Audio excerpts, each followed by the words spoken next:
Good morning. Good morning and welcome everybody. I appreciate everybody taking time out of their busy days to be here. This is really important for our local plan that we have input from the community in order to ensure that we are truly building systems to support folks, especially those folks with disabilities. So today's forum is going to focus on how we might better serve folks with disabilities through the workforce system in Kern County. And again, thank you all for being here. We really appreciate your attendance, and hopefully you will speak up and add your voice so that we can add your suggestions into the local plan to make sure that we get the best product possible. So with that, I'm going to turn it over to Michael Stoltz, and he's going to lead the discussion today. Thank you. Thank you, Teresa. Good morning, everyone. Oh, I'm sorry, I couldn't hear you. Okay, cool. Okay, first of all, again, to repeat what Teresa said, thank you all very much for taking time out of your busy schedule to be here. This is the first of four local planning forums that we have. Previously, we had 2 regional forums, and we have 2 left, and today starts the first forum, which is going to be about serving individuals with disabilities better. We have one this afternoon that starts at around 4:30, and that's going to be about strengthening our partnership with child support services for the non-custodial parent or population. So we hope that you'll have an opportunity to be able to attend that as well. On November 8th, we have 2 additional local forums, and one of them is with regards to developing workforce system partnerships with CalFresh, employment and training programs, and the other in the afternoon is going to be developing strategies to strengthen services for the English learners, as well as foreign-born individuals and refugees. So we would appreciate if you can attend those. In addition, if you look at the schedule of events, it's this paper here.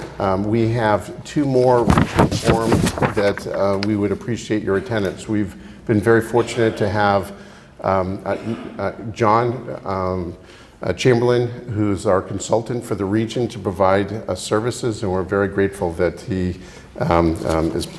is helping us with the regional plan. So, before I start, I just want to say a couple thank yous. First, I want to thank our marketing department at Employers Training Resource. They've been phenomenal with regards to providing all the handouts that you have, from Danette to Marco, who's up there. And I think he deserves a round of applause. He records these. In addition, I also want to thank the Beale Public Library, particularly Andy Apple, for allowing us to use this venue for, excuse me, Andy Sullivan, to use this facility. So that's very important, and they deserve an appreciation.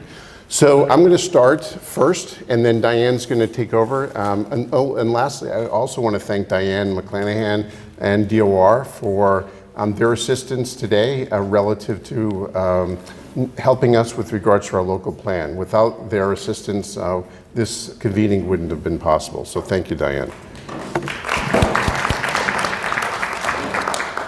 So the local plan is really about building and sustaining successful workforce partnerships. And to do that, we have the local workforce planning and biennial updates.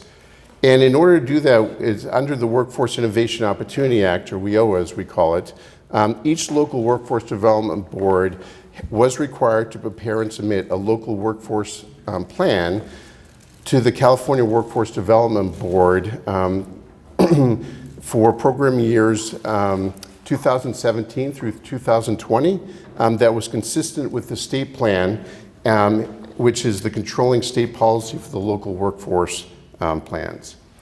The primary purpose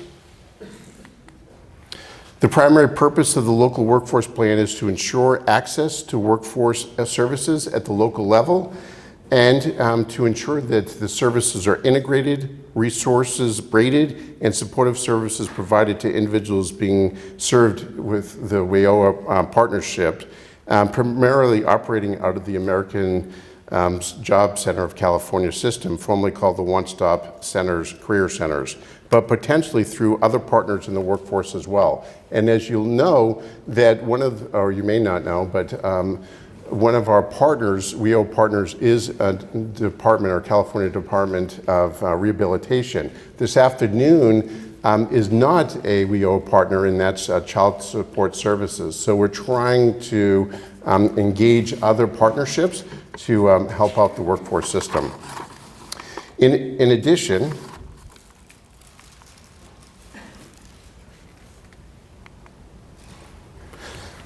addition, local workforce plans are required to ensure a baseline level of WIOA core programs alignment compliant with federal regulations at the local level and through the AJCCs, so that the core program and mandated services are coordinated and, when applicable, integrated to make accessible a menu of customized services available to the customer on the basis of their needs. In preparing the local workforce plan, local boards are required to consider alternative ways to provide services and the necessary supports to guarantee access for members of populations with barriers to employment and to ensure that they move through the system seamlessly.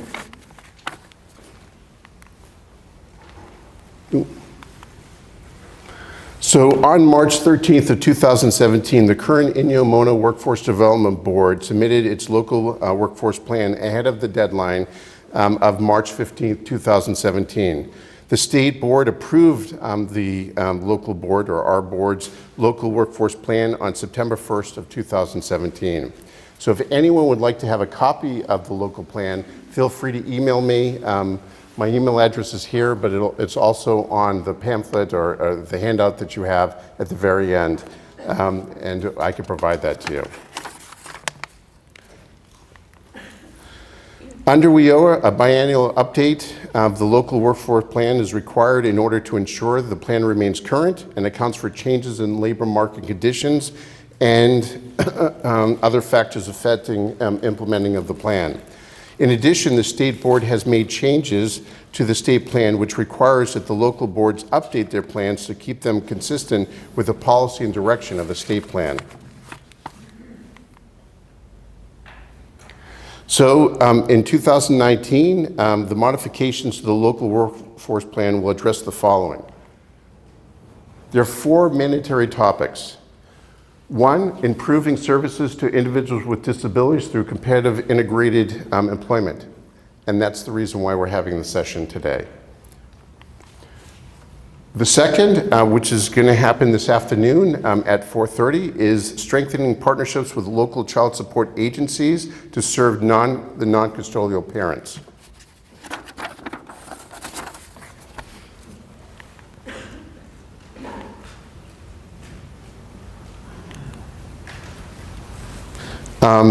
The next, which is going to be on November 8th, we're going to be talking about developing workforce system partnerships with CalFresh employment and training programs.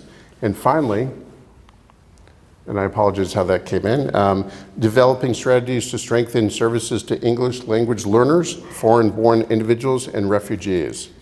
There's one more optional topic, and that's the modification and updates to the existing plan based upon changes to market labor conditions and other factors. So let's move into today. If I can get this to work.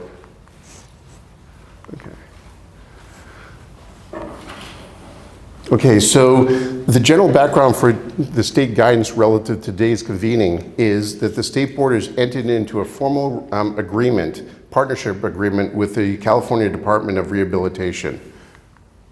The agreement has the goal of improving labor market outcomes for individuals of disabilities. Now, as I've kind of told people that have asked questions with regards to the reason why we're doing this, if for some of you who were involved in the local plan convenings before, when we did the plans 2 years ago in 2016, which were submitted in 2017, remember, unemployment rate was a lot higher than it is today. As such, we dealt with a lot of other topics that I'd call low-hanging fruit. Now we're dealing with topics that are more higher hanging fruit to get individuals to get employed, because the state unemployment rate is a lot lower than it was 2 years ago. So they are specifically looking at areas including individuals, serving individuals with disabilities. They're also looking at, as we just discussed this afternoon, child support services, assisting non-custodial parents. And as we discussed before, CalFresh and the English language barrier individuals. So they're looking at trying to get employment and having the workforce work together with its partners to be able to work together to get the low, as I call it, low hanging fruit, I strike that high hanging fruit to get jobs. So the agreement that The agreement outlined 4 priorities identified by the Department of Rehabilitation, including services to youth, employer engagement, capacity building, and comprehensive integrated employment. The key CIE partners are the Department of Developmental Services, or throughout this is called DDS, the California Department of Education, which is called CDE, and Department of Rehabilitation, which of course is DOR.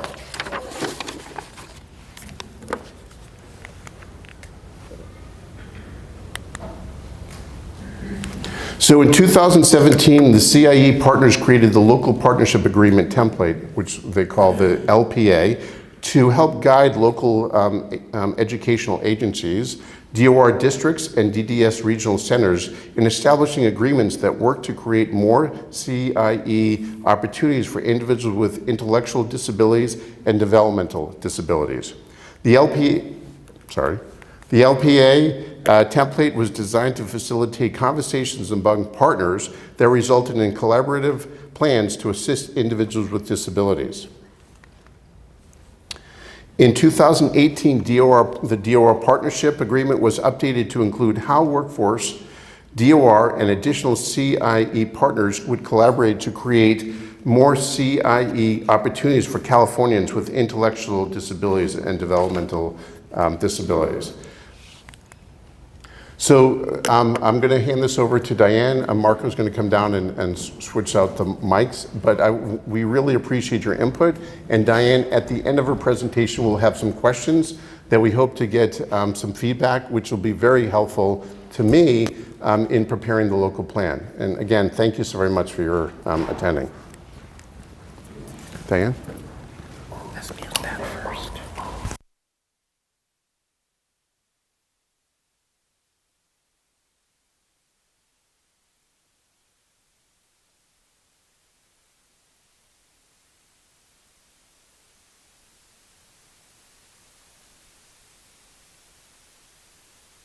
She obtained her master's degree from San Diego State University in rehabilitation. So that's the one for the camera. She's This is worked the in one the for council for in-house. over 42 years and truly enjoys helping others.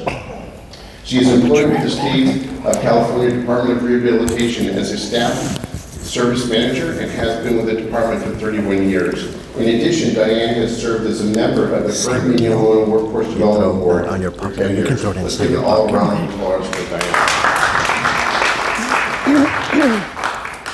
Okay, thank you. I don't need a mic, right? Okay. And I'm bringing my assistant Nancy to help click the PowerPoint. Good afternoon. Is the mic working? Yes. Okay. It's difficult to come and present after lunch, right? But I know you're all going to stay awake. Too bad we didn't have some Pepsi or caffeine, but I'll try to make it fun and interactive for you. Well, bear with us, a little technical difficulties. While she's setting this up for us, I'm with the Department of Rehabilitation, and some of you may know about us, some of you may not, but before I can talk about Department of Rehab, I need to go back into history. I believe you never step into the future without one foot in the past. So prior to World War I, individuals with disabilities, and I appreciate the acronyms that Mike already gave out. I know we use a lot of acronyms in our work, but he referred to the 3 departments. With the acronyms, I probably will too. And I'm going to be discussing individuals with intellectual disabilities and individuals with developmental disabilities. So I will be saying IDDD, so you'll know what I'm referencing. But prior to World War I, individuals with disabilities were treated with the most disrespect. They were segregated, they were told to stay home, they were institutionalized, and as a result, they had the lowest self-esteem. We've come a long way, but we have a long way to go. The vocational rehabilitation programs actually started after World War I, when the soldiers came back and they had injuries. They had amputation of the leg or amputation of the arm, or they were hearing impaired, or they were blind. Congress decided that we need to help our soldiers, so they passed the Vocational Rehabilitation Act. And so they started providing vocational rehabilitation to the servicemen, and it was so effective and it went so well that they decided, oh, let's provide this to civilians. So that's how vocational rehabilitation started. It was through our soldiers, and we thank them for serving our country. So the program, again, was successful.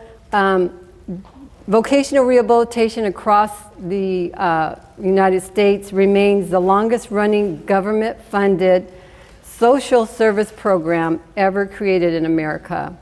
The reason is because it's effective in its mission of putting Americans with disabilities to work. When people get jobs, they pay taxes to the federal government. It's a win-win for all of us. Next slide. And so this is California Department of Rehabilitation. We were established in 1963. We are the largest vocational rehabilitation program in the country. And yes, other states look at what is California doing, what are they doing? But we also look at what are other states doing too. But a lot of the states follow kind of what we do. Let's wait and see what California does, and then we'll follow them. But our services are designed to help job seekers with disabilities obtain, maintain, retain, and advance in employment. That's our goal. Next slide. And so our mission, the California Department of Rehabilitation works in partnership with consumers and other stakeholders to provide services and advocacy resulting in employment, independent living, and equality for individuals with disabilities. We advocate for equal treatment, equal access, and equal opportunities every single day. Now, there are 7 steps to our services. The first is orientation. Orientation, person can come to our office, or they can go and view the orientation online. We have a very large website, and everything that application, orientation, you can go to our website and you can get that information. And then we have what's called intake. Intake is where the counselor, and all our counselors, just to let you know, are called qualified rehab professionals. Every one of them have a master's degree. That is a requirement. And they have extensive background and education in working with individuals with disabilities, and they know medical terminology. We read medical records, so they're definitely qualified. So at intake, pretty much we get their information on their disability, either physical or mental, any medications they may take, any side effects they may have from these medications, their work history, talk about their interests, what they want to do, and just a discussion. Why are you here? What can we do to help you? We do have categories of how we determine disability. We have individuals who are most significantly disabled, individuals who are significantly disabled, or they're disabled. We have that, it's called level of severity. We have that because at times we run out of money. Not run out of money, but our budget is cut. So we will work with definitely the most significantly disabled and severely disabled. And the people that are disabled sometimes go on a waiting list. We don't have that right now. Everyone that comes in, we are accepting. And the counselors establish that severity of their disability. Eligibility. Oh, good, thank you, you're on the target. To be eligible for services, the individual must have a physical and/or mental impairment that substantially impedes his or her ability to secure employment, and they need vocational rehab services to prepare for, secure, or regain or obtain employment. And the person must also be available. So if a person is incarcerated, but they have a disability, they're not available. So they need to wait until they are released, come in and apply for our services. If someone's moving, okay, I'm applying for services, but I am moving to Los Angeles in 2 months. Let's hold off. You can go to Los Angeles and apply there if you want. So, or I'm going to be having surgery, next week. Let's wait and see how your surgery goes, because once we open a case, we're ready to go. We're not going to, we have a timeline that we have to do things in, which is good because nothing gets delayed. We're on a, let's get through this, because the feds are watching how fast are we getting them in, how fast are we getting them eligible, and how fast are we getting them to a plan. So the plan, the IPE, it's called the Individual Employment Plan, Individualized Employment Plan. And as once we determine someone is eligible, the counselor and we call our clients consumers, they meet and they discuss what does the consumer want to do?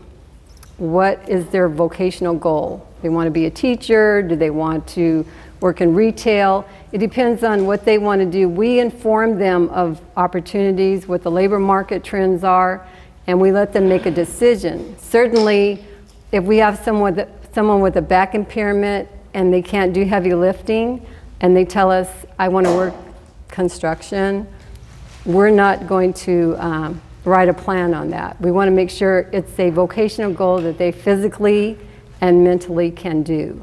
So that is the plan. It's something that can be changed because people change their minds. I want to be a teacher. No, now I want to, I want to work in an office setting. So that's okay. But as long as we know and we're able to change that plan, we're good with that. This is a list of some of the services we provide. Assessments to determine their capabilities, limitations, counseling and guidance, referral services, training, book supplies, clothing, interview clothing, transportation, bus pass, gas money, work experience. So when you see the plan says individual plan for employment, that's what it means. What John gets doesn't mean Joe's going to get the same thing.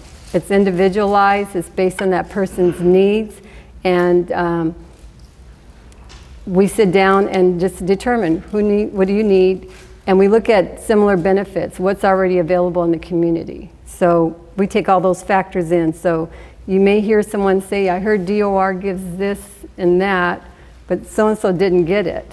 Well, it's based on that individual's needs. So.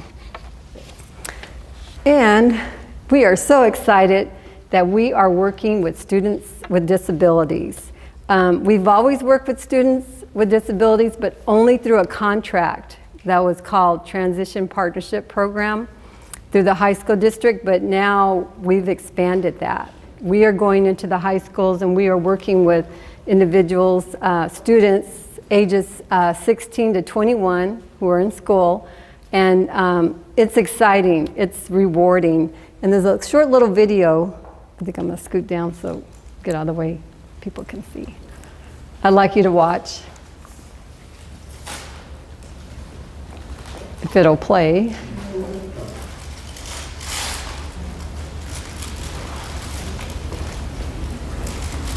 No? You right click, see if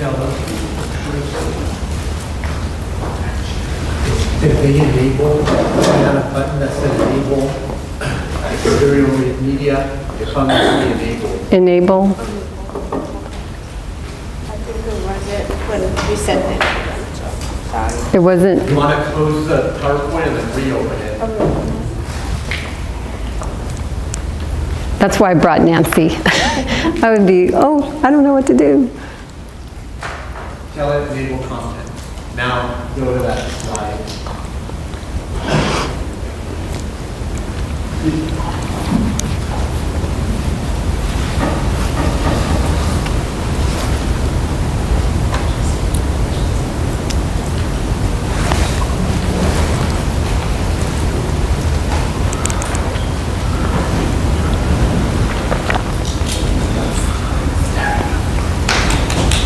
Thank you, Nancy. Because my parents told me I have to be responsible. Because my first coach told me, you can do this. Because my teacher helped me see the choices. Because my parents treated me like everybody else. Because my boss showed me how to do a good job. Because a mentor believed in my potential.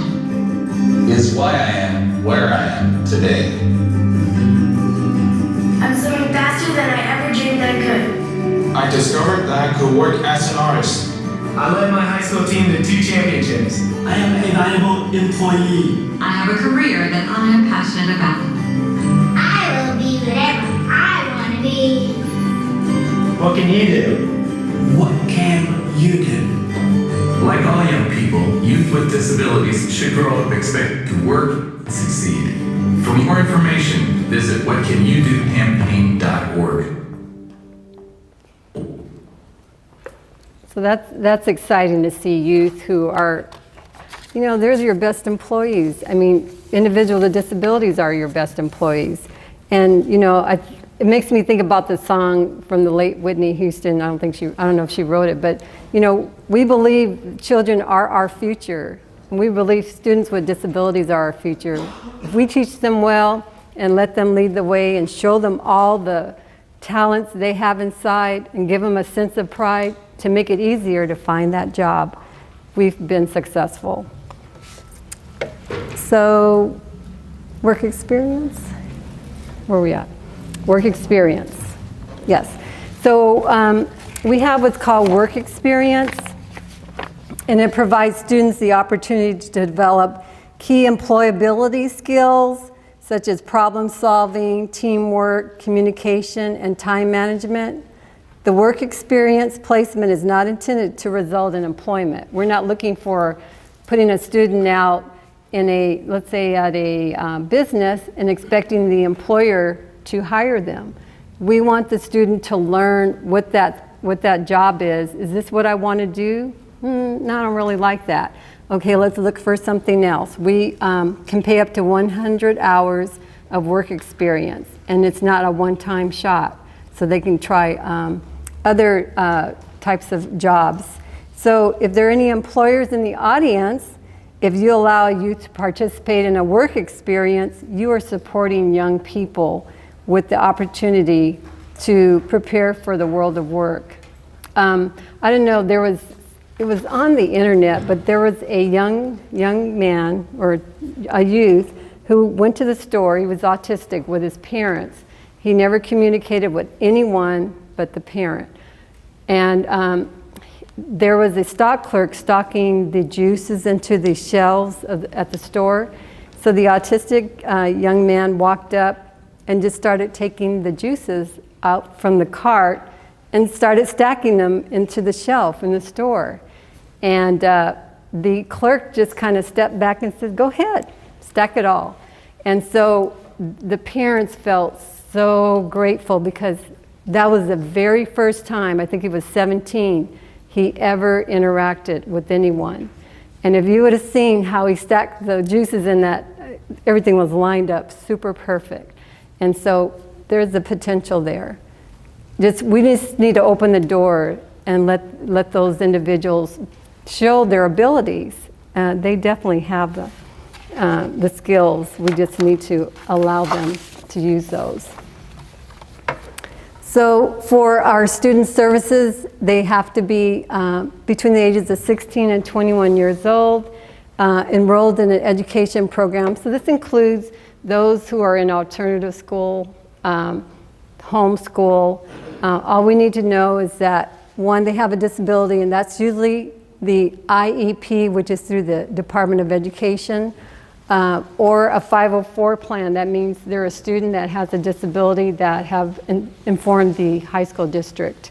And those are the only two, I mean, very simple. You just have to have a disability, and we just need to verify it from those two sources. We also have what's called potentially eligible students. Now, this is a very short application where they pretty much just fill their name, their phone number, and we get a parent to sign and a teacher to say, yes, they have a disability. With these students, we're providing them short-term services. We're providing them, we call them student services. And they are job exploration. We assist them in identifying career paths, what their interests are. And we looked at what jobs are in demand. We have work-based learning. So this is where the paid work experience comes in, job shadowing, work site tours, information interviews to research employers. Then we have post-secondary enrollment counseling. It provides students information on academic and occupational training, college applications, FAFSA, how to fill all that out. I mean, when you're young and you don't know, it's kind of can be a little scary. And then we have, let's see, what was the other one? Did I say workplace readiness training?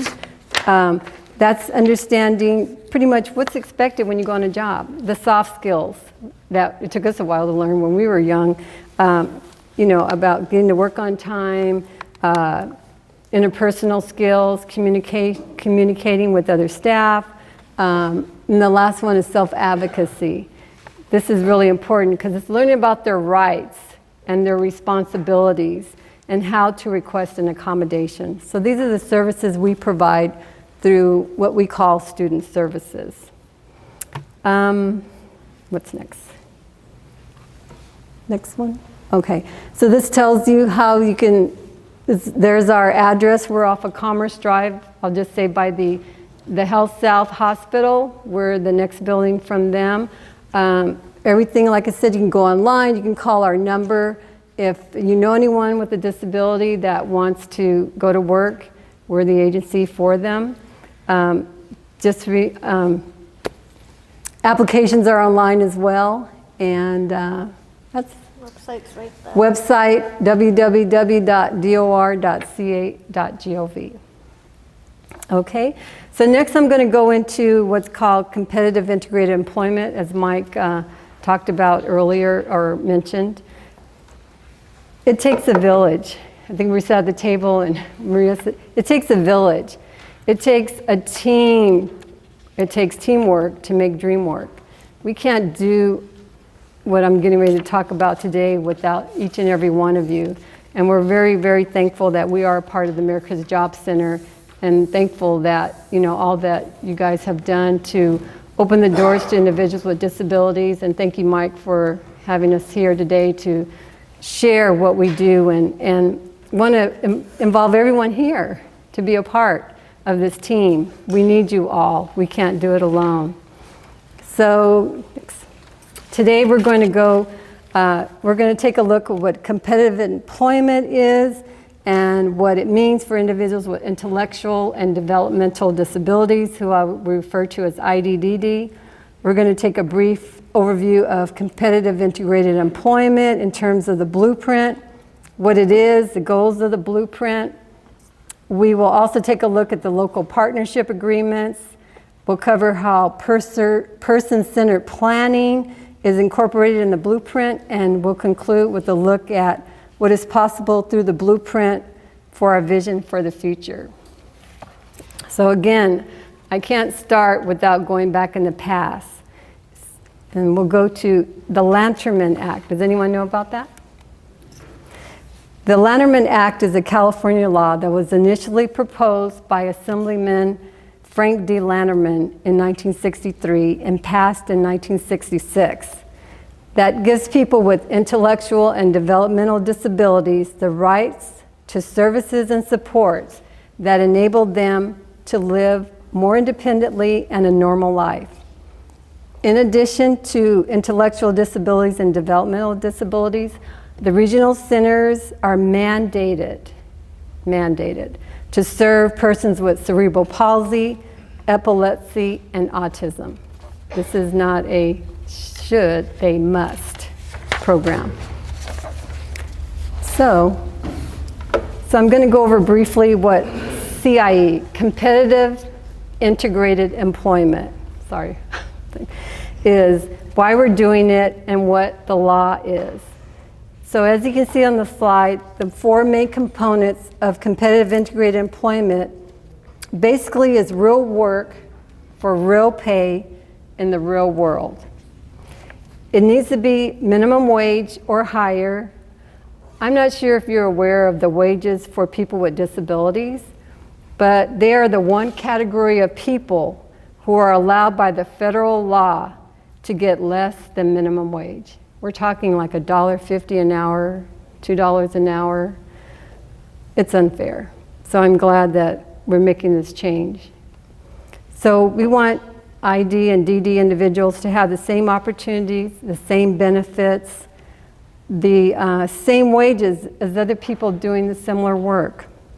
The last component is integration. Fully integrated in a workforce means you're working with people with and without disabilities. And you're not kind of pushed off in the back corner, you know, away from people. You're with the customers, you're with other employees. Is that me? Okay, so it's time to make a change, you guys. This has been going on too long. And so that's why I'm here to talk about it. So why is CIE important? Next one.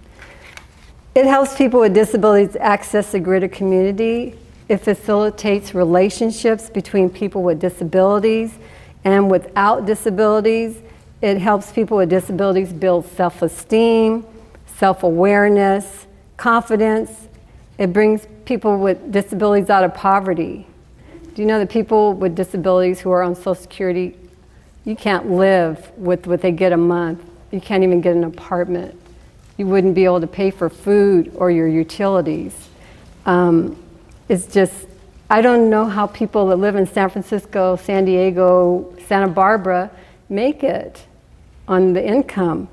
But we have what's called work incentive planners. So if someone is on Social Security that want to work, they still can keep their Social Security. We show them how they can keep their benefits. The one thing they don't want to lose is their insurance, because it took a long time to get on. Social Security is not something you can just get on. Well, some people can, but it's a process. Some people apply 3, 4, 5 times. And once they get that Medicare, the medical coverage, which they need, it's vital. They don't want to lose it, and we totally understand that. So the drive for CIE is to get people into paid work and give them the same opportunities as people without disabilities. Lastly, it provides a meaningful way for them to spend their days. So, this is going to be interesting. So I think it's worthwhile to tell you some key statistics. Nationwide, somewhere between 70 and 80% of people with disabilities, intellectual and development disabilities, want to work. In California, only 22% of those individuals actually work, and a majority of the people who do work, that 22% are working for sub-minimum wage and or segregated settings. Only 65% of people with disabilities complete high school. Less than 7% of the people with ID and DD disabilities complete college. Nationwide, only 36% of people with disabilities have a job compared to 77% of people without disabilities. So in closing the gap, this is what works. It's a national effort, that it's a statewide effort, that we need to get excited to make some changes here. And I'm really glad you're all here, because it shows that you care and you want to work with individuals with disabilities and you want to learn about what's going on, the new trends. And I appreciate your attendance here today. And California Employment First policy.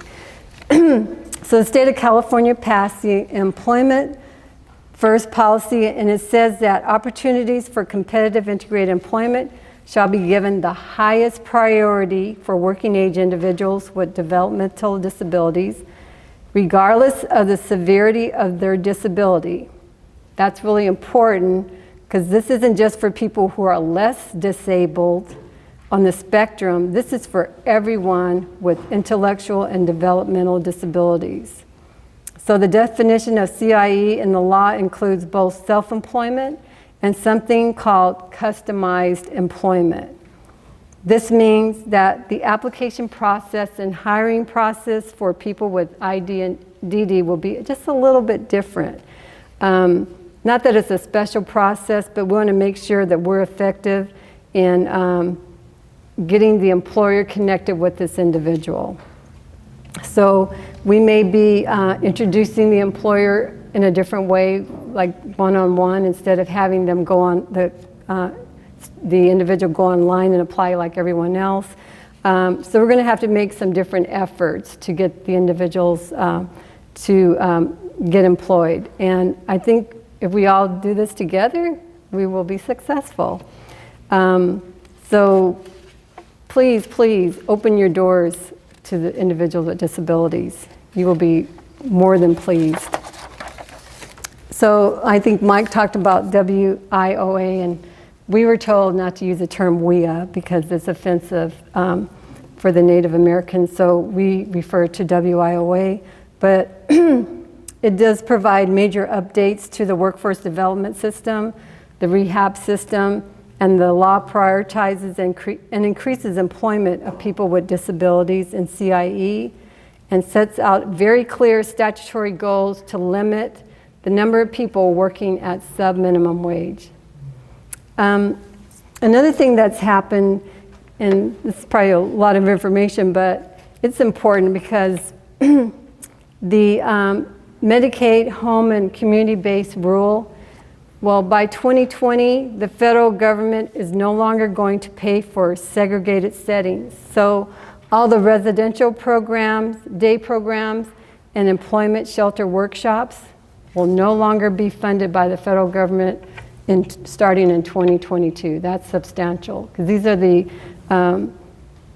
places where these individuals are working and getting the sub-minimum wage. And the next. So what's a competitive integrated employment blueprint? Basically, it's a document that was created by Department of Developmental Services, Department of Education, and the Department of Rehabilitation. What we're going to do is together we're developing a blueprint to jointly identify ways that we can increase opportunities for individuals with intellectual and developmental disabilities to prepare them for and engage in competitive integrated employment. So considering that we have different authorities we answer to, different data we collect, different ways we provide services, sometimes to the same individual, we now need to collaborate and braid our services. Here's our village, let's build it right now. Yeah, there's the road. It's a one-way. It's all of us on this one road to assist our clients, consumers, to get to that goal that they want to, the goal they want to achieve, which is competitive integrated employment. So, oh, the blueprint, yes, you're good. So we know that when you work with 3 large agencies as well as community partners, the blueprint on the local level is not going to happen overnight. It's going to take some time to put together. So I'm going to share a little information about the 3 core agencies for this blueprint.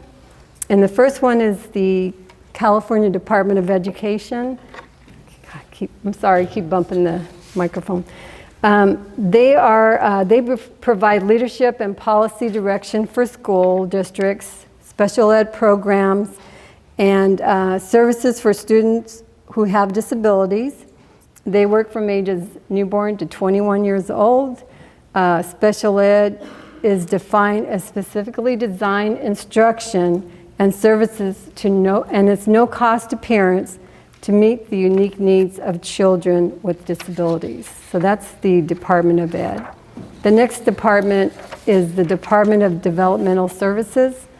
Right now there are 21 regional centers located in California. They're a nonprofit agency where individuals receive services specifically for individuals with intellectual and developmental disabilities, and the other 3, autism and the other ones I named earlier. Regional Center provides the intake, assessment of eligibility. They do individualized program planning. They help to assess any resources in the community for their clients that they may need. There are resources for families who may have unique needs going on within their family unit. So our local, regional center here is Kern Regional, but we have others in Ridgecrest and Delano. Great agency for if there's any parents out there. You definitely, if you have a child that has one of these disabilities, please get them signed up to Regional Center. That's a lifelong service they provide. It doesn't end.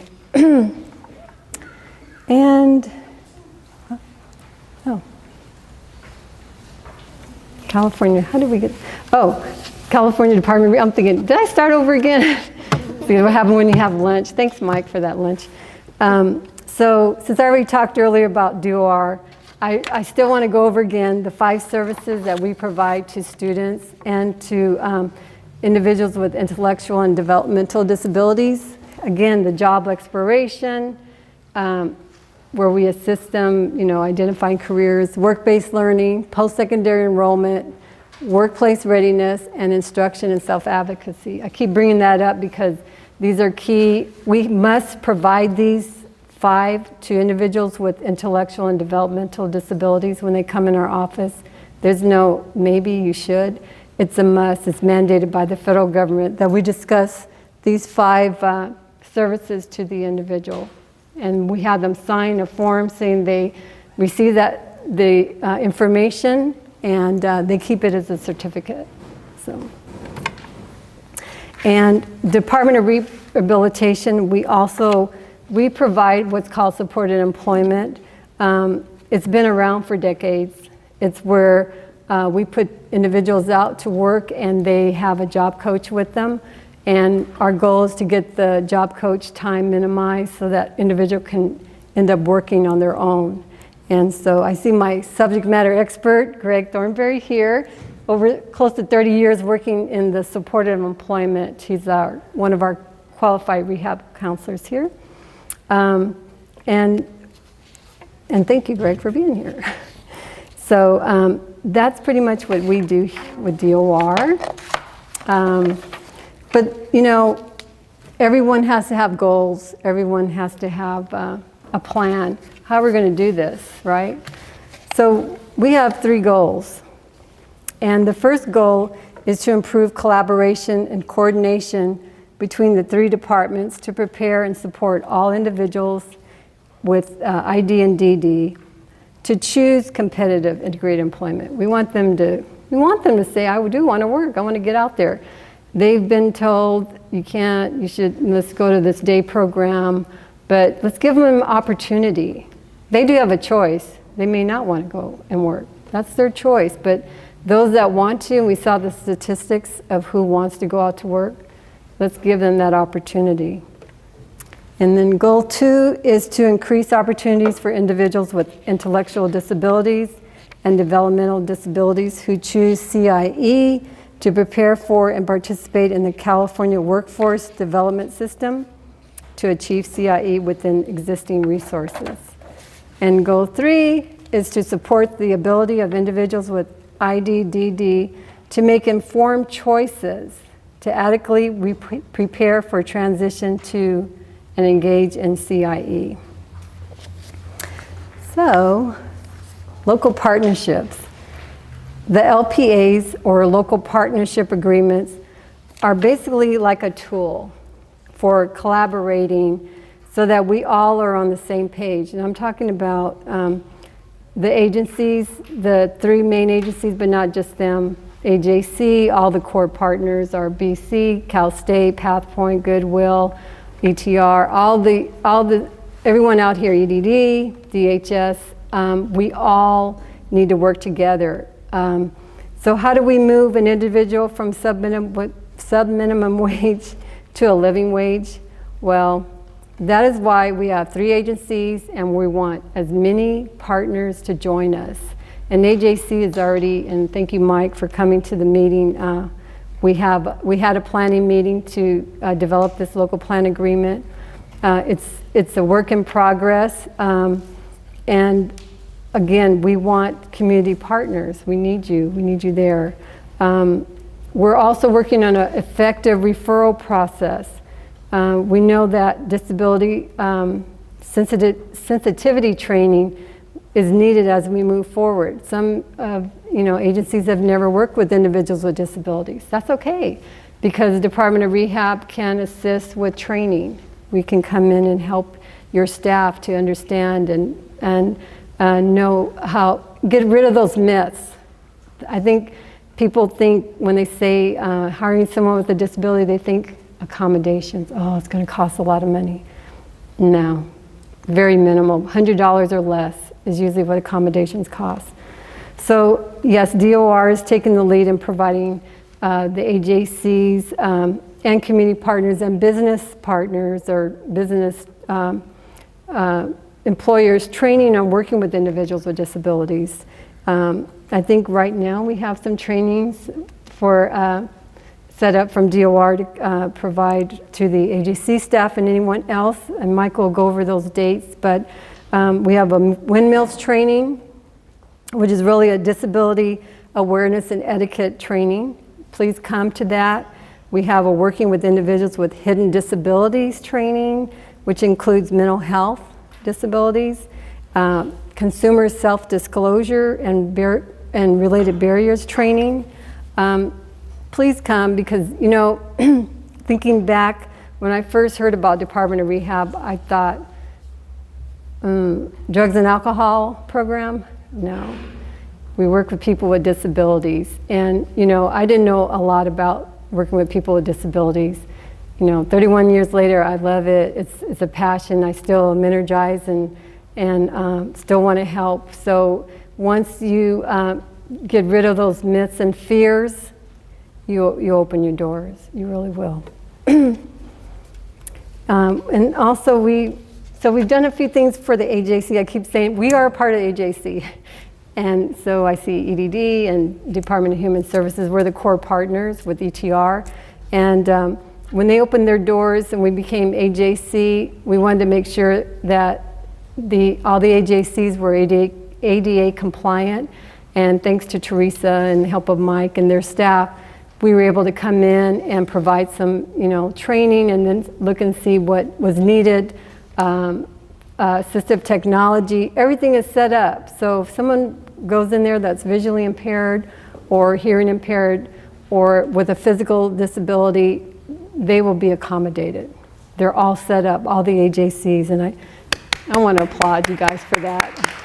That's a big step because honestly,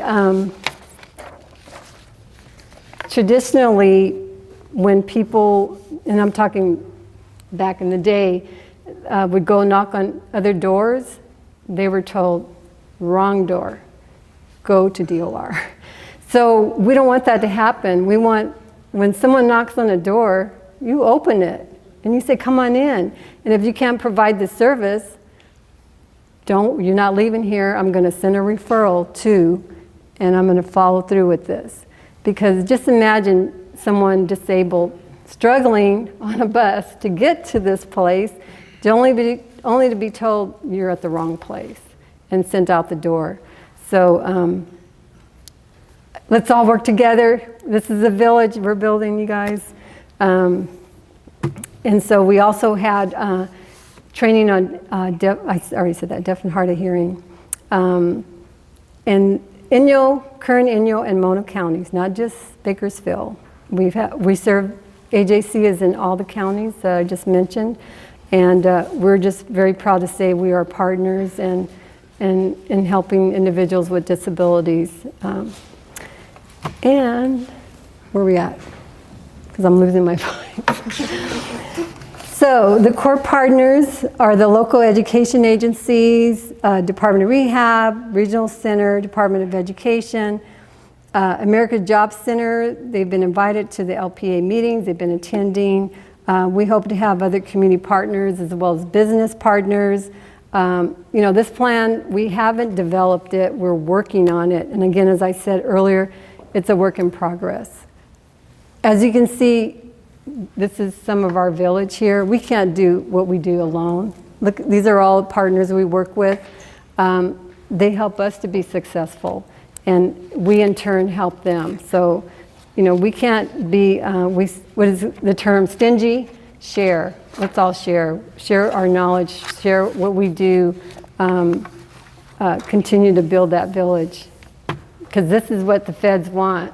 We all get federal money, but they want us to braid them in and intertwine them and serve that individual. And person-centered planning. So again, I keep talking about the CIE blueprint, but this is what the local plan, what we're trying to do to change people from getting $1.50 to the minimum wage.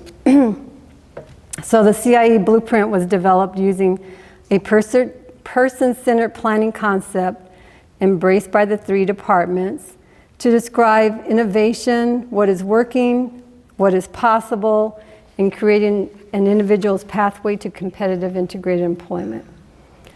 So we know the goal. The goal is to assist individuals, ID and DD, to gain work experience and become competitively employed to ensure that they can achieve their vocational goal.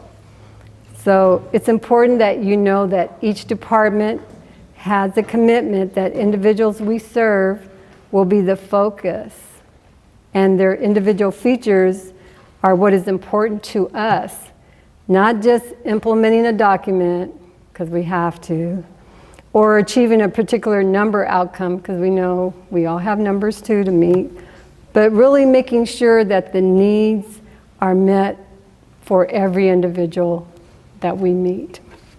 So each agency has, interesting, they each have their own plan of how they work with their consumers or students, and they all start with I. So through the high school district, it's called the IEP, Individualized Education Program. It's developed by the education team, which is, the student, the teacher, the counselor, different community agencies, work with, come to this meeting and discuss goals, how we're going to help the student, how we're going to help them when they're a senior and they're getting ready to get out of high school. What's the transition plan? So maybe some of you have been to these, but they're great to be involved in. Then you have the regional center. Their plan is called the Individualized Program Plan. And so the regional center case manager develops the IPP with their client and parent. And the goal is to focus on the individual program plan, to document their strengths and their capabilities. And again, this is a program for life. Once they're eligible, they're in the regional center, and they provide a lot of services. And then lastly, Department of Rehabilitation, we have what's called the can't talk about it. Individualized Plan for Employment, which is the IPE. And so you notice all the I's, individualize. It's a focus on the individual. We focus on job exploration of the individual, and we look at their strengths, their abilities, their capabilities when we develop the plan. Oh, I'm almost finished, and you guys are doing really good for not having, when you get the Pepsi or the iced tea or Starbucks or something. Anyway, so what's possible when agencies get together? Well, what's possible is that we come up with a local plan agreement and we gain a better understanding about what we do. What do you guys do? What do you provide? How do you work? I mean, it's really big to bring 3 state agencies together. And you know, with that, bring on community partners and businesses, and it's great. I'm so happy that the government's, you know, requiring us to do it. I think we should have done this a long time ago, but I'm happy to see this coming about. So what we're really doing is working to streamline the process. So if we have a common understanding of what each agency does, as well as information about the person we're trying to serve, then we can help parents and help the individuals navigate to and through the different systems. So it's increased coordination of the different individualized plans that each of us have. There's no need to reinvent the wheel. We don't need to do that. We just need to use what we have. It's very frustrating, like I said, to be told you're at the wrong place. So let's not do that. Let's work together. We all obviously love helping people. I think that's why we're here today. So again, I keep saying let's work together, but I'm not going to stop saying it because it's what it's going to take. Where am I at? Oh, more on that. So the CIE blueprint provides increased work opportunities for work experience, career explorations, greater access to resources. We have a lot of resources out in the community, and a lot of people don't know that. So we need to share those resources, let them know what's out there, what's available. So part of the goal with the blueprint is that individuals would know what those resources are and would access them more fully. So I'm almost in. So the department, we all agree that working age youth and adults with ID and DD will have the choice and opportunity to prepare for work in jobs that are integrated and within the general workforce.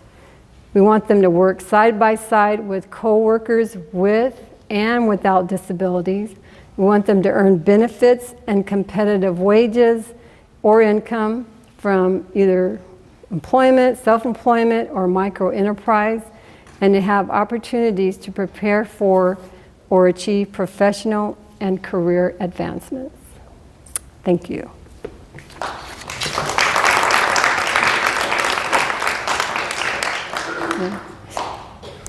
And I take all this off. There's more. Oh. Yeah. I saw that. There's more? No.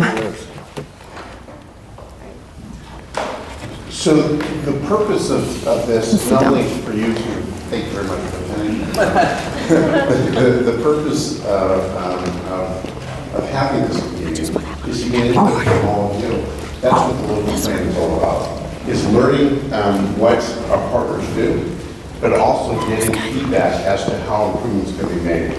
So let's talk about this, stakeholder input. And this is a question to all of you, and feel free to raise your hand. If you do respond, please do me a favor. Can you please state your name and spell your last name for the record? The reason why is Marcia, who's here and has done a phenomenal job at transcribing the records of both the regional plan meetings, and she'll be doing it for the local plan meetings. That way it's really easy for her to know who's speaking. So how does DOR currently coordinate with the workforce system in providing services to individuals with disabilities? How did it be improved? Has anyone here dealt with DOR and to determine whether or not the services that were provided were good, bad, or indifferent? Anyone have a comment with regards to that? Do you want to tell? Sam? You tell the story. My name is You're a client. Wait. Well, I can talk loud. I don't think we want to make sure that. Sorry. Well, my name is Samuel Townsend, last name Townsend, and we have worked with DOR dealing with veterans. We have sent a lot of vets over there, and I tell you, it's amazing how DOR have worked with our vets. As a matter of fact, I'm planning on going myself. I'm a disabled vet, so I'm planning on going over there myself after get through with the rest of our vets that's going to go through. So it's a great program. We want to work closely, more and more with them. Thank you. Anyone else have any comments? I mean, is there room? Oh, there's more over there. Okay. Yes, ma'am. Yes, my name is Virginia Elliott, E-L-L-I-O-T-T, and I am a part of a local chapter that it just started called Bakersfield Chapter of the National Federation of the Blind in California. And my concern is I dealt with DOR for quite some time in trying to find a job as a blind individual, and I haven't had any success with the program or any other organizations to assist the blind to find jobs. And as you said, the rate for people with disabilities or unemployment is 70% amongst the blind community as well. And so I think there should be more organizations that assist blind individuals in obtaining jobs and working out in the community as well. Thank you, Diane. Do you want to have any input with regards to that? Hello everyone, my name is Nancy. I've been a previous client of the Department of Rehabilitation, and the services that they have provided have significantly impacted my life, and it does impact other individuals that are currently receiving services at this time. When I was a client for the department, I worked with Denise Crawford from Bakersfield College, who's here in the audience today, and she also assisted us as they are our partner in helping me find employment, and through the resources that they have provided, I am where I am today, which is right now working with the Department of Rehabilitation. So I've been able to see both sides of the department as being a client and being an employee, and you see how you significantly impact the individuals who are currently receiving services. So I do encourage anyone who is interested in services or who does not know how to go about in receiving services to contact us, because we definitely have resources that you guys can benefit from, and we would like to see the success of every individual who does have a disability, because at the end of the day, it's not the disability that counts, it's the ability that you guys have in order to be successful in life. And for, I didn't recall your name, but Blindfield, oh, that's right, I'm sorry. I'm sorry.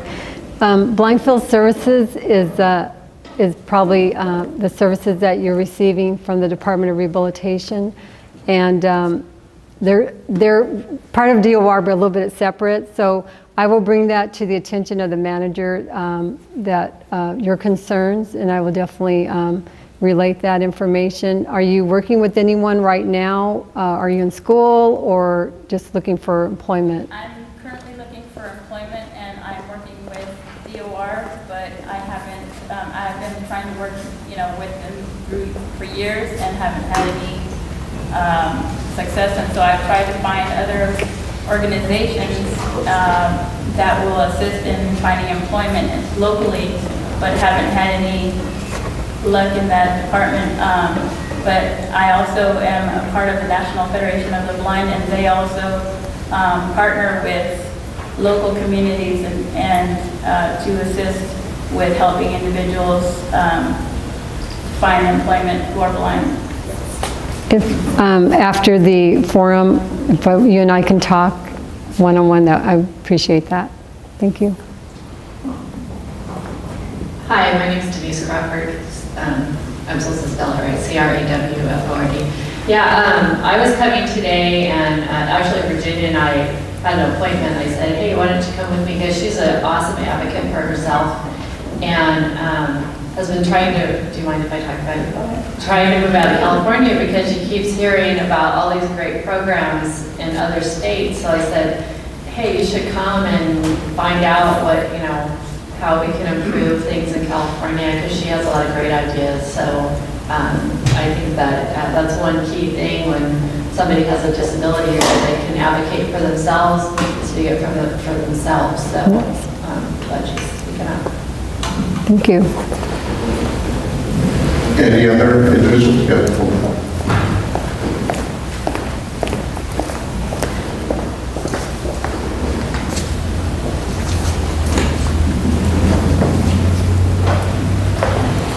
Christina Garza with EDD. So in how to improve, so Diane, I'm listening to you. We have the youth program with EDD that serves the same age group. We have veterans that are disabled with EDD in our program. So really wanting to move forward in collaboration and having those work together.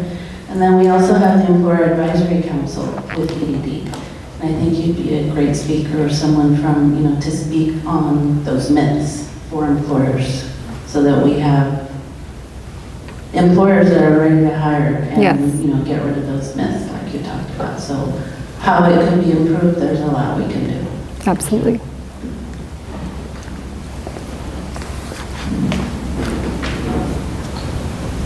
Good morning, I'm Nathan Gutierrez. I work for Employers Training Resource. Gutierrez is spelled Gutierrez, and I just wanted to address Virginia real quick. I think we've met in the past at 2 different events, so it's nice to see you. But one of the things I want to talk about is, as a person with a physical disability, I've worked in for-profit, nonprofit, and government, and I understand the pros and cons of each one, and especially with respect to private industry, it is difficult as a person with a disability oftentimes to go out there and find employment.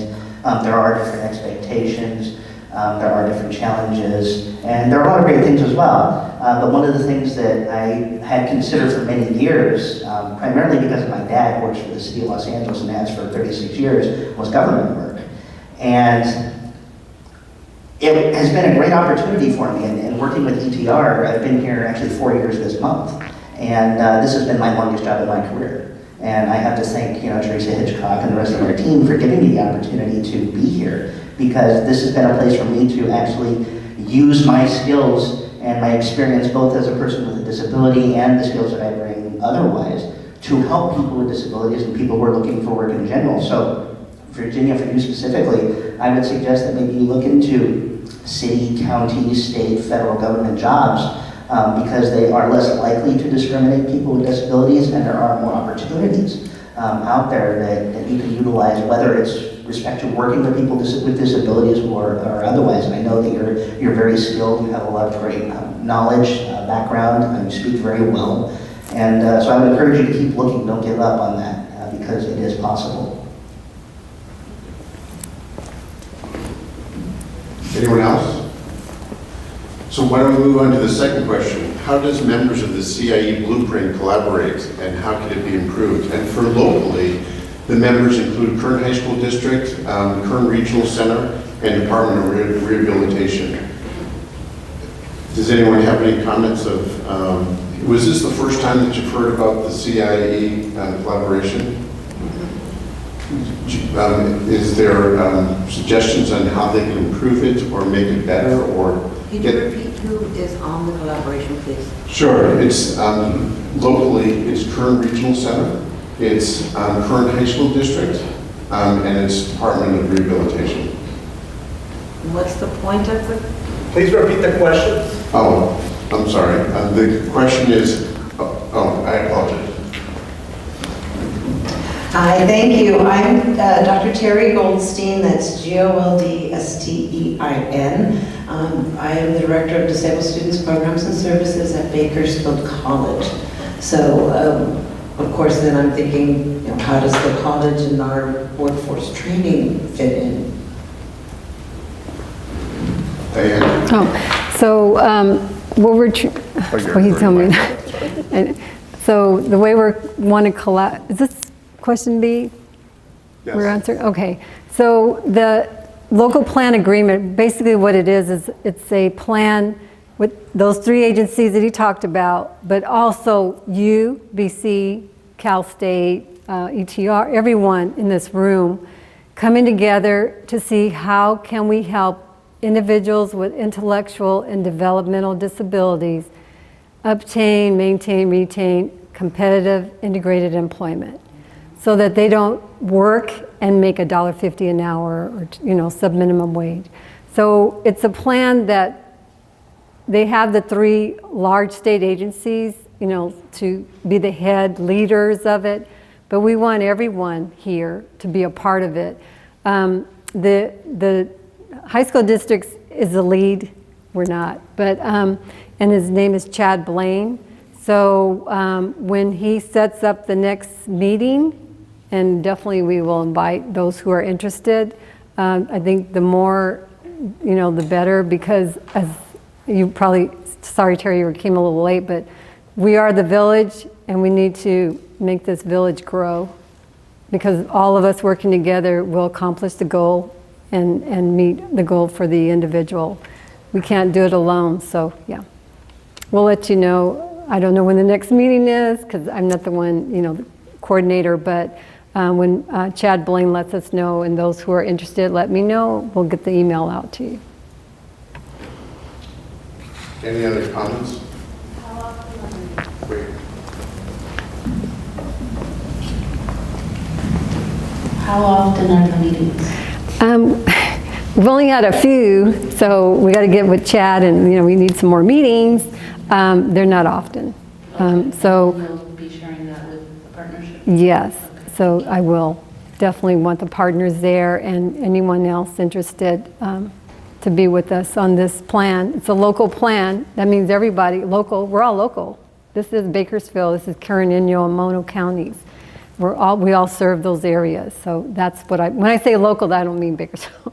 I mean those counties. That's the local. So just to let you know that I was honored to attend on behalf of Employer Training Resource because of my involvement with regards to the local plan. And I went to the last meeting.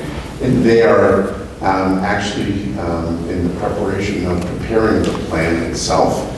They use a template that of another county, kind of massaging it to reflect their own county. So, I will make note of the 2 people and send the information to both Chad and to Diane so that way that you guys can attend. Because it really is, as what Diane said, it really is about collaboration with all of us, meaning all of the AJCC members, which includes 21 WEO members. So I totally agree.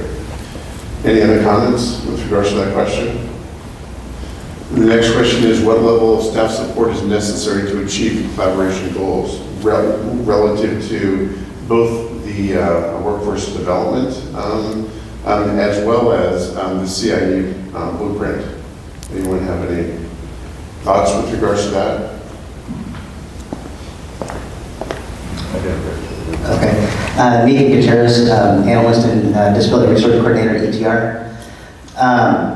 As far as the staff support, one thing I want to point out first of all, for the last year, almost year and a half, we've been working on a disability employment accelerator grant for deaf and hard of hearing, and we have a lot of our partners in that grant here in the room, so thank you all for attending. It has gone very well. We have put 9 people to work full-time for those who are deaf and hard of hearing, and we have more in the pipeline that we're working on for the end of the year. So we've done a great job, and in large part because of our staff training. With our employer services and our client services staff, and many of them are here today. So I would just want to point out that they attend all of our trainings. They have really taken ownership of what we do in terms of helping people with disabilities. And that's really above and beyond what we've done in the past in terms of helping people find employment, because there are additional challenges that we aren't used to working with, and that includes myself. And so it's been quite a learning curve. But going back to the question specifically, it has to do with our partnerships here, and DOR has been instrumental in the support and the training that they provided, including their windmills training. They provided other workshops for us. I know Michael and Diane were talking about the computer lab accessibility that we've gone through. That's been pretty extensive over the last couple of years. And so that's really brought us up to a level to where now we have a better understanding of how we can help serve people with disabilities and be more capable in terms of helping them find that full-time employment. So it really, as we've said here multiple times today, it takes more than one agency, more than one individual to create success. And so again, I want to thank all of our partners, and I want to thank our own staff for really taking ownership of what they're doing and creating opportunities for people with disabilities. So I would say training, I would say the right staff, which we're so fortunate to have, and really getting the word out there to the community that it's not just one agency, it's not just DOR, it's not just ETR, it's all of us together. I know over the last couple of years we've talked about the no wrong door approach through WIOA and our local and regional plans, and I think we're very, very successful with that. So that way, any place that anybody with a disability or not goes, they know that they can receive those services. Anyone else have a comment with regards to the question? What training is, oh, I'm sorry, there is, I apologize. Maria Curiel, MARIACURIEL, Department of Rehabilitation. And just to follow up on Nathan's point, Ridgecrest is a really good example. EDD, we came together, we were in a new office, and the staff working together. I was fortunate to bring on a new counselor. It's really worked out well. That individual is working with the other staff, and together, you know, and I say we, all of us, all the partners, we are making a difference in Ridgecrest. It is difficult, it is a challenge in Ridgecrest. When you think about all those rural areas out there, you think of California City, Mojave, and the need. Oh boy, is there a need out there. You know, a couple of weeks ago, we were at North Edwards. It's a high school, and they're bused into Boron, and we're trying to provide the student services, and you just see the need, you know, the staff, and it's so good to know that we have an office there at Ridgecrest, and you have the partners that are actually working together, and they get along, you know, which is really awesome. They help each other, and that's what it takes, you know, to be in those communities where there is such a need, and they're coming together, and we're there. I also have, you know, I also supervise Delano, and a couple of weeks, I think a month ago, we were there, and you see that working together again. Again, it's a rural area. The needs are very specific to that area, and you see the partners coming together. And by us, you know, everybody here getting to, you know, kind of educate each other and getting to know who we are, what we do, that's the beginning, that's the starting point, you know, to building what Diane, Michael, everybody is talking about. We're here in Bakersfield, and it's not just Bakersfield, it's those outlying communities, but coming together, we're building, you know, those blocks that are very important, and just, you know, continuing to build for the youth, you know. And we're parents, we're, you know, grandmothers, we're, you know, uncles, aunts, whatever. But we all know somebody that has a disability, a friend, you know, so it's not me. No, we know somebody that has a diagnosis of, you know, developmental intellectual disability, and knowing that the department is here, the other agencies are here to help this individual to be inclusive. We're moving away from exclusion to inclusion, and it takes everybody. Okay. Anyone else? Well, I'll be a participant for a second. recently, I think it was about a month ago, the Disability Employment Accelerator Grant was released. I find it frustrating personally working for ETR that we have these grants and monies coming in that could be coming to our county, and we're not taking advantage of it. We're not meeting with DOR. We did with regards to the DEA grant that we had before, but here's another grant that came about. We should be literally meeting all the time relative to these grants, because money comes, is available, and we don't take advantage of it. And it shouldn't always be employer-created resource preparing the grants, although because a lot of us are busy, but we need to be more collaborating with DOR, with DHS, with EDD. We need to have that collaboration. In fact, just 2 days ago, WAF, or the Workforce Accelerator Fund 7.0 just came out. One of our board members came up to me before the convening and said, why aren't we helping veterans more? Why aren't we getting a grant to provide employment opportunities for veterans? I mean, we have so much to do in this county that, and one of the issues is, and Diane had indicated that sometimes money's cut, but there's money that's available that we can take advantage of, and we don't. We do not. And we need to start working together. We need to, in my humble opinion, we need to start having a roundtable of individuals that we can immediately contact. So if there is a grant that's available, then we can contact Diane or contact Maria or contact someone from DOR, contact someone from DHS, contact someone from EDD, and all of our 21 partners and other additional partners. Now we have child support services and others on board. And it's really important to me that we don't let money go to other counties when we need it ourselves. So, any other comments? Yes. Please identify yourself again.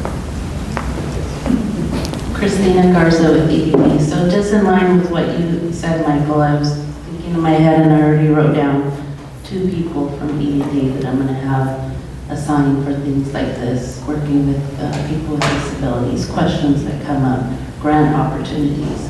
There will be 2 go-to people from EDD. Awesome. Do you want the names down or later? Awesome. And I have to tell you, Sam Townsend from ETR comes up to me all the time. How can we help our vets, our veterans?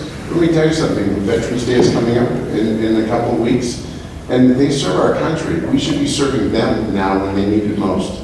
And so I'm so excited to hear that, and I'm hoping that DOR will do the same, DHS, all the core partners, because in order to make this work, and unfortunately with grants that come out, there's not a lot of time frame to be able to work on the grant. So you need to be prepared or ready, so that way in the 3 or 4 weeks that they give you, that we can all work together to write it up. And I have to tell you, I was fortunate to work with Nathan with regards to the DEA grant concerning individuals who are deaf and are hard of hearing.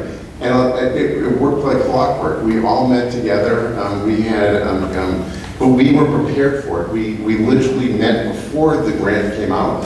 And look, we got the grant. And that's what we really need to do. We need to be on the forefront. So again, so monies don't get sent out to other counties. Anything else with regards to that?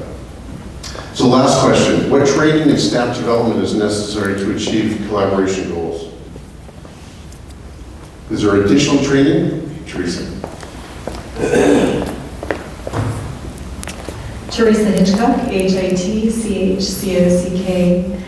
with Employers Training Resource. And one of the things that I found interesting is talking about the employers. And I know we just did a training for employers about how easy it is to accommodate folks who are deaf or hard of hearing. And I would like to see us do more of that type of training with our employer community so that they can understand how they can better accommodate folks with disabilities and how simple it really is in order to do that.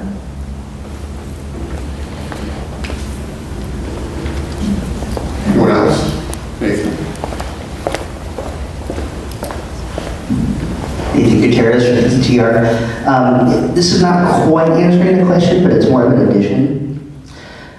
We go back to the person-centered planning or human-centered design or customer-centered design. ETR, we've done that for the last couple of years now, and one of the things I'd like to see, continuing with us and with our other partners as well, is really having an understanding of who we serve. And I think we have a general idea of the various populations, adults, youth, dislocated worker, farm workers, people with disabilities, veterans, and so forth. But who's the individual that we serve? What are their actual barriers?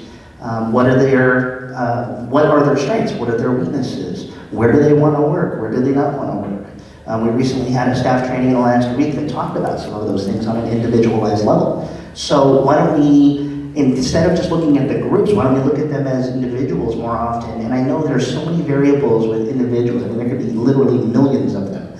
But why don't we identify some of the more common ones like we do at our enrollment and determine what employers we can work with, as Teresa was saying.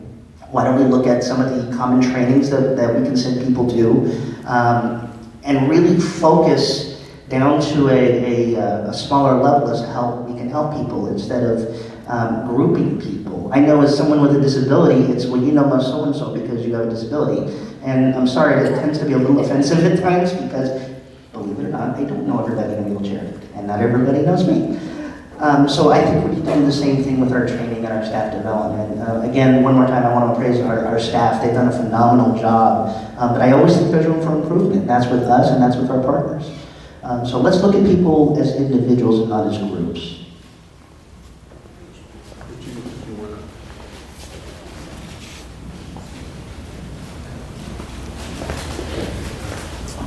My name is Ashley Howard, and that's Howard. I work with Kern Regional Center, and so we're part of the LPA. With the training piece, the state of California has deemed us $29 million since July 1st of 2016 to help with this paid internship program, that's the PIP. So we are working with our vendors so that they can work with businesses locally to help with this internship for our folks. It's work ready program basically. And then what we really want to do is have them basically seamlessly work into a CIE. So the outcome is not just a work program, the outcome is a CIE. So for our folks up in rural areas, the customized employment would be really great. We have also our traditional PIP, which is some of our folks that are working here locally. Stria's one, Rabobank. It's been a very slow marathon, but from what I hear from my counterparts, they've really grown in other regions. So I'm really hoping that this paid internship can really take off. So if you're in ETR, if you own a business, you're interested as an employer to think about a person, employing a person with a disability, but you're a little bit hesitant and scared about risk, this is a great opportunity for you to partner and know that the individual is going to be actually paid minimum wage or higher. So the funding is there. Not a lot of people, or not a lot of vendors in the whole state of California is taking advantage of it. It's DDS has only released 1.7 out of that 29 million. So we really need to get on board. So. Anyone else would like to make a comment? Well, hearing, yes.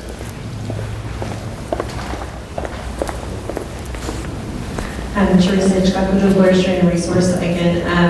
I would like to hear more about your paid internship funding that you have available, because I know that we do have employers who are looking, especially right now as we're seeing lower unemployment, and they're more willing to take risks on individuals, and they're asking for programs like that. So I think it would be really good to link you to our Employer Services Division, who actually work with a number of employers throughout the county, and see how we might link those two programs together. Any other comments, thoughts, suggestions? Seeing none, I want to thank you all for attending the first local forum, and we appreciate it. The conversations that we have back and forth will be extremely helpful to me when writing the local plan.